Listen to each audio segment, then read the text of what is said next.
기상청이 도입한 중국산 관측 장비에서 악성 코드가 발견돼 관계기관이 전수조사에 나서고 있는데요. 보안 문제뿐 아니라 고장 수리에도 한계가 있는 중국 장비가 왜 도입이 된 건지 장비 평가 기준을 김민경 기자가 들여다봤습니다. 파주 기상대에 설치된 연직 바람 관측 장비입니다. 중국에서 들여온 장비로 지난 6월 악성 코드가 숨겨져 있다는 사실이 드러나 논란이 됐습니다.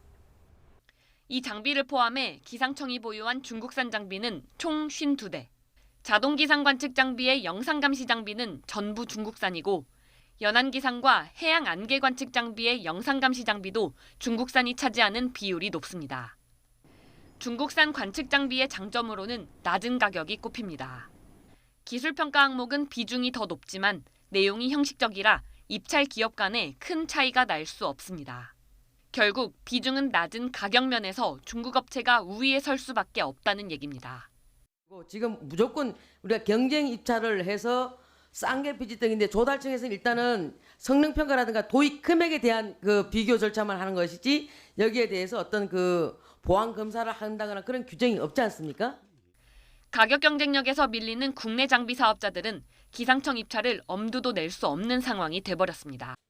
나라장터에 나오는 예가들이 있지 않습니까? 그 예가들이 변경이 되지 않고 계속 예전에 중국산 그 장비의 그 예가로 계속 나오다 보니 그 가격에 맞춰야 되는데 가격을 낮게 쓰지는 못하겠죠. 손해보면서 팔 수는 없지 않습니까?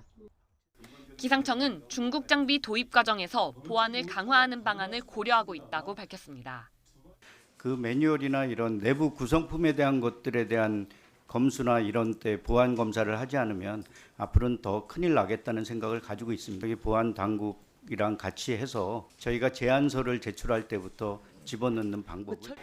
하지만 도입된 중국산 장비의 유지 보수 문제, 국내 업체가 진입할 수 있는 조건 등도 입찰 기술 평가에 고려해야 한다는 지적이 나옵니다.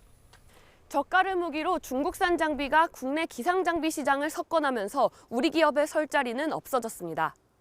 하지만 중국산 장비에 숨어있던 악성 코드의 존재가 드러난 이상 이를 원천적으로 차단하고 국내 장비 생태계가 다시 형성될 수 있도록 기술평가 항목의 재정비가 시급합니다.